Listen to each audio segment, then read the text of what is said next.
नहीं कहां से ये परिभाषा आ गई, सत्य कड़वा होता है। हमारे यहाँ सत्य बोलने की महिमा पर जोर है, पर साथ साथ प्रिय बोलने की। सत्यम ब्रूयात प्रियम ब्रूयात, न ब्रूयात सत्यम अप्रियम, अप्रिय सत्यम अप्रिय। इसे एक उदाहरण से समझा जा सकता है। एक आदमी के घर आए मेहमान, बहुत जल्दी में मिले और बोला जा रहा हूँ। बोले ऐसे कैसे? घर आए, कुछ खा पी कर जाओ, जल्दी बनवा देता। बोले नहीं वो इतना समय कहाँ। तो बोले बाजार से मंगवा देता हूँ। पिता ने 10 रुपए दिए, अपने बेटे को भेजा कि गरम गरम जलेबी ले आओ। बेटा जाने लगा, पिता बोला देख लेना, गरम गरम का मतलब समझते हो क्या? बोले जैसे ही कढ़ाई से निकले वैसे।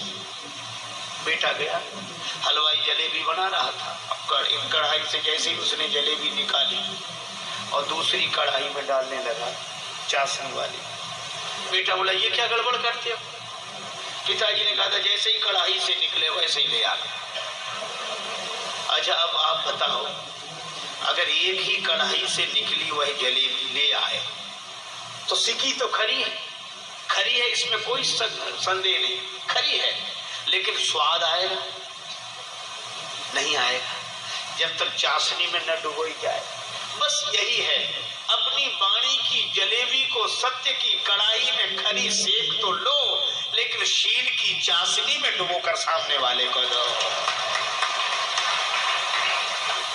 एक कवि ने तो कहा कि परमात्मा ने इस शरीर की संरचना में अस्थि का उपयोग किया है। प्रत्येक अंग में हड्डियां ही हड्डियां, लेकिन एक ये जिह्वा ऐसी है कि इसमें कोई अस्थि का प्रयोग नहीं किया। क्यों? उस कवि ने कहा कि कुदरत को ना पसंद थी सख्ती बयान में, कुदरत को ना पसंद है सख्ती बयान में, इसीलिए तो दी नहीं हड्डी जवान में। भरत जी के द्वारा यह उपदेश लेना चाहिए कि अपने से बड़ों की बात का पहले मंडन करो, ऐसे नहीं सुनते ही वो बेचारे बोले नहीं नहीं ये ऐसा नहीं, ये ठीक नहीं, तो हम सुनेंगे नहीं। अब ये कोई बात हुई, अपमान होगा। एक व्यक्ति शंकर जी के मंदिर में दिया रखने जा रहा, शाम का समय, ओम नमः शिवाय नमः शिवाय नमः शिवाय करता हुआ दिया लेकर जा रहा। रास्ते में एक तार्किक व्यक्ति मिल गया। कहाँ जा रहा? भगवान के मंदिर में दिया रखने वाला। तुम लोगों के भी पागलपन का कोई हिसाब नहीं, भगवान है वो। ये विचार करो, तुम्हें भगवान ने बनाया कि भगवान को तुमने बनाया?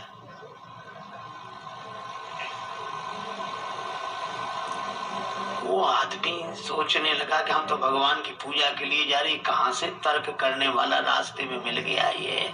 तो उसने कहा कि भैया तुम बताओ क्या करें, हम तो मंदिर में दिया रखने जा रहे हैं, पूर्वजों से हमारे सब पितर यही करते आए हैं। तो वो क्या बोला, इतने दिनों से गलती चली आई तो क्या सही मान ली जाएगी?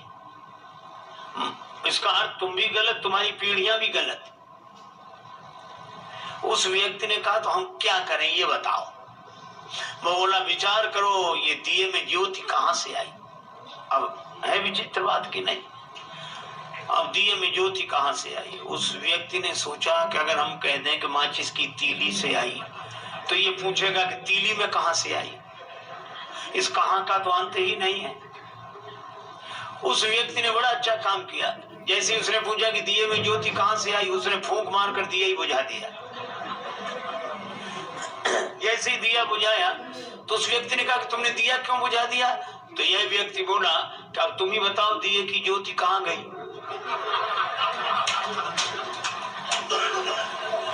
कहां गई? उसने कहा इसका क्या अर्थ? और तो इस व्यक्ति ने कहा कि जहां गई वहीं से आई थी। हम नहीं बता सकते गई थी, तुम नहीं बता सकते, काहे को बेकार विवाद में पड़ते हैं।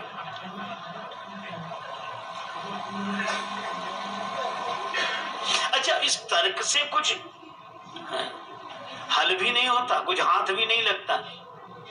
तर्क से आप कुछ भी सिद्ध कर दो। महाभारतकार कहते हैं तर्को अप्रतिष्ठा, इस तर्क की कोई प्रतिष्ठा नहीं है।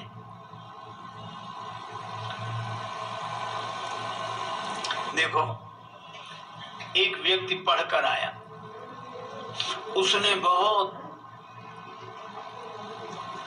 विद्या अर्जित की थी,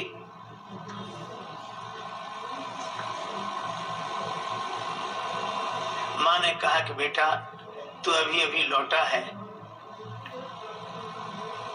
स्वल्पाहार कर ले, 2 लड्डू खा ले। बेटा बोला पहले मेरी विद्या का चमत्कार देखो जो मैंने पढ़ा है। माँ बोली क्या चमत्कार? बेटा बोला असंभव को संभव सिद्ध कर दूं। माँ बोली कैसे करेगा? जो है नहीं उसको कैसे सिद्ध करेगा? पिता भी पास आकर बैठ गया कि देखें इसकी विद्या। बेटा बोला कि लड्डू कितने रखे हैं? माँ बोली 2। बेटा बोला 3। का कैसे? बोला अभी सिद्ध कर देता हूं। का गिनो। माँ ने गिनना शुरू किया, 1 लड्डू में 1, दूसरे लड्डू पर उंगली रखी 2। बेटा बोला 2 और 1 3।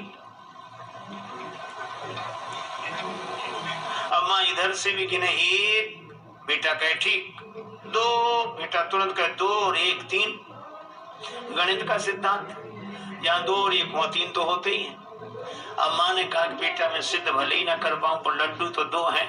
बेटा बोला सिद्ध करो तो मानो, लड्डू तो 3 हैं। उसका पिता बैठा था पास में, और पिता भी तो उसी का पिता था।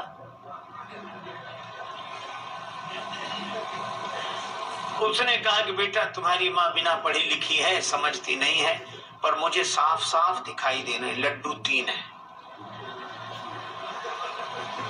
तुमने जो सिद्ध किया बिल्कुल सही, लड्डू 3 है। अब एक काम करना। कहा क्या? कि 1 लड्डू मैं खा लूंगा, दूसरा लड्डू तुम्हारी माँ खा लेगी और तीसरा तुम खा लेना।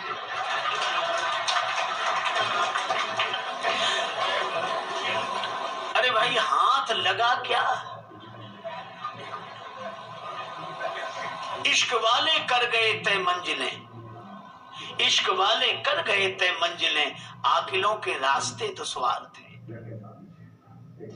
कन्याओं का विवाह होता तो बोले हमारे गांव में तो ऐसे था कि पुरोहित महाराज जाते, एक सेवक उनके साथ जाता, और जहां जाते वो जन्म कुंडली देख के विवाह तय कर आके आ जाते, परिवार वाले स्वीकार कर लेते। बालिका से कुछ नहीं पूछा जाता था, कन्या से कुछ नहीं पूछती, क्योंकि एक तो पूछने लायक उम्र नहीं होती थी, दूसरा पूछना जरूरी नहीं समझते थे। मर्यादा। देखो भाई, देश काल परिस्थिति के अनुसार परिवर्तन होते रहते हैं, ठीक है, लेकिन आप एक बात सोचो, पुरानी होने से ही हर चीज अच्छी नहीं हो जाती। पुरानी है। एक सज्जन बोले घी जितना पुराना हो उतना अच्छा। हमका बिल्कुल रोटी भी 2-4 दिन पुरानी हो तो बोले रोटी तो ताजी होनी चाहिए। तो कुछ चीजें ताजी होनी चाहिए, कुछ चीजें पुरानी होनी चाहिए। हर चीज पुरानी, पुराने का बड़ा महत्व, पुराने का बड़ा महत्व। देखो, तो मैं आपसे चर्चा कर रहा था कि वो ठीक है, सबसे पूछा जाता था पर उस कन्या से ही नहीं पूछते थे जिसे जिंदगी बितानी है, जिसे दूसरे, उसके भी भावों को जानो, उसके भी विचारों को जानो।